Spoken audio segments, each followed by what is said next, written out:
Is there anybody in the room, you still have some room left for some goals and some dreams? All right, so here's what I want you to do for me. I want you to write that down for me. All right, I want you to write that down for me. All right, now remember, the goal is execute, execute, execute. All right, so here's the challenge that I have. So there are two groups of people walking the earth. All right, you got one group right now. Now both groups have these dreams and these goals.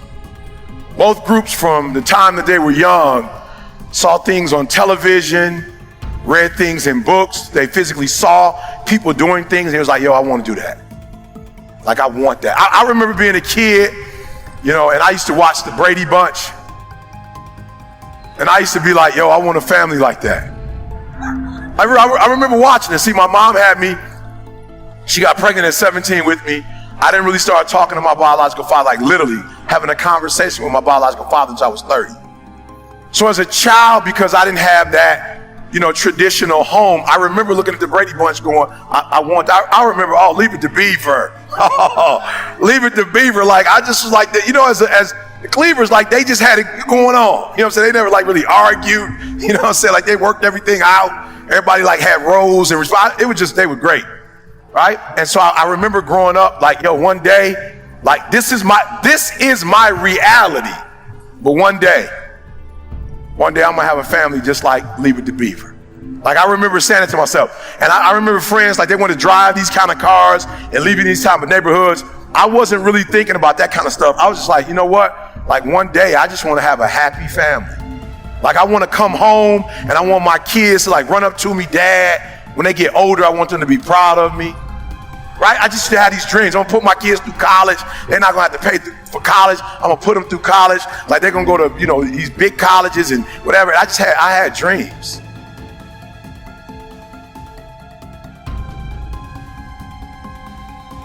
Right? I had dreams. And so what I want you to do for me is, I want you to, and I know a lot of you are adults and you're adulting, and sometimes you don't have time for dreams and goals and stuff.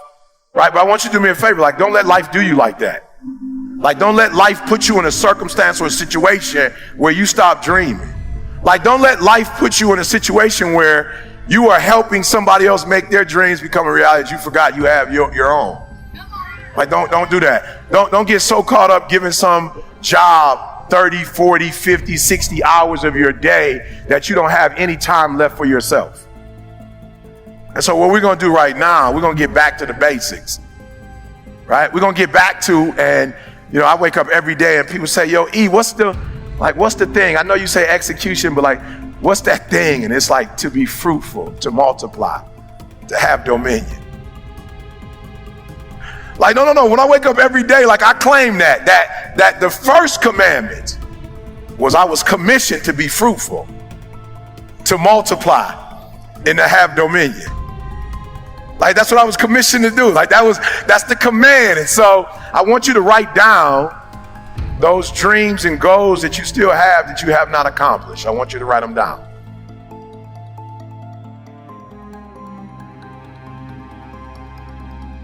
And so do me a favor. I don't want reality right now. I'm not interested in how much your student loans are. I'm not interested. Because your student loans are sucking your dream. I'm not interested right now. And I got a divorce, and right now I just can't. I'm not interested. I'm not interested. Eric, I lost a child and you don't know what it's like to. I'm not interested in your reality right now. I want you to get back to your dreams. I want you to get back to your goals, because no matter what has happened in life, you've got another 30 years, another 40 years, another 50 years. Like, you can't get stuck on, like, you can't let that thing that devastated you in 1989, the thing that devastated you in 1996, 2001, like, you can't wake up every day to 2001. 2001 was a tragedy, yes, it was, but you can't stay there. You can't keep waking up to that. Now you got to wake up to your dreams and go. Look, I always tell people, we all go through pain. Get a reward for yours.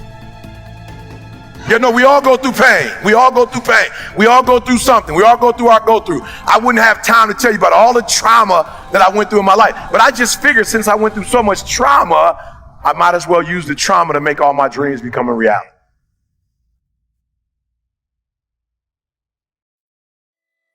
So you got my homie that called me the other day. Like I'm like, this is blowing my mind. I'm like, God, I'm the #1 motivational speaker in the world. Like, I don't know why you calling me and you're not getting personal development from me. No, listen to what I just said.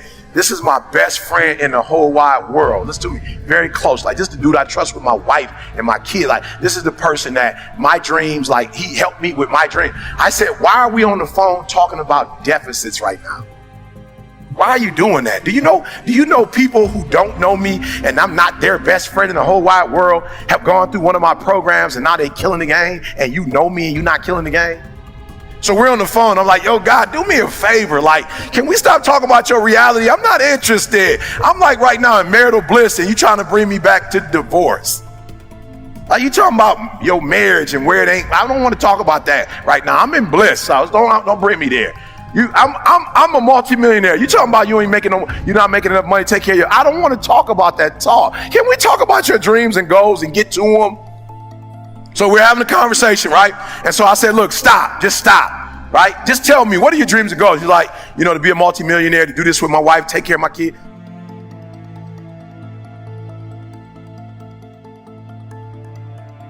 Look, I want you to look at your goals, and I want you to ask yourself this question. Do you know what it takes to make that happen? Like, do you, literally, because this is what all it's going to take. 3 things, this is all it's going to take. Do you know what it takes? Look, the only thing it takes to go from where I went to, a homeless, high school dropout, sleeping in abandoned buildings, eating out of trash cans, I went from being a high school dropout, getting a GED, to having a PhD. Listen to me, the only thing it takes is knowing what it takes. So one day I woke up and was like, okay, E, stop talking about what you don't have. You need to know what you don't know so you can get to where you're trying to get to. Listen to me, guys. I'm real simple.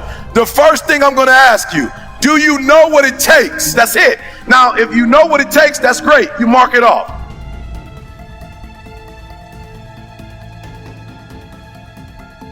And I remember before being in that room with Warren Buffett, I never even thought about making that kind of money. I never thought about making money, but I was sitting in the room with Warren Buffett. So I get in the room with Warren Buffett, and what blows my mind is that he's human. Look, there are those of you who watch people on TV and you go, oh, and you admire them and you love them. And some of you watch so much TV because you really want to live your dreams through somebody else. You're not ready to do the work. Real, so you watch it on TV so you can get inspired.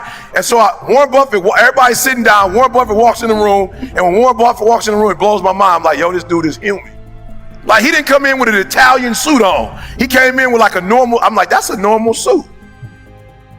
You know what's so crazy? He could wear a Sears and Roebuck suit because he was already one of the richest men in the world. He didn't have to come in and impress nobody. He didn't have to come in and prove that he was rich, because we know he's rich. I'm like, what an amazing feeling. Like, you can be your authentic self. Like, Warren Buffett didn't have to come in, because some other guys came in and they had their suits that he didn't have on. And they had the $1 million watches that he didn't have on. And they had the shoes that he wasn't wearing. He had a normal tie on. He didn't have it all the way up. He didn't have a Pat Riley cut. It was just a normal button up.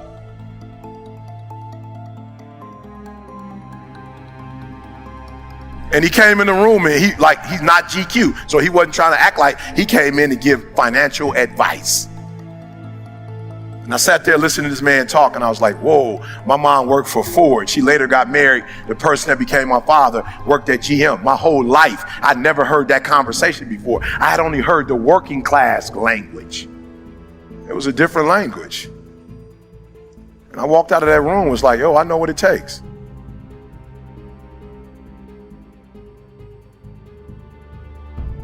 So being successful is not who you are, it's what you know. So I need to get a different relationship to knowledge.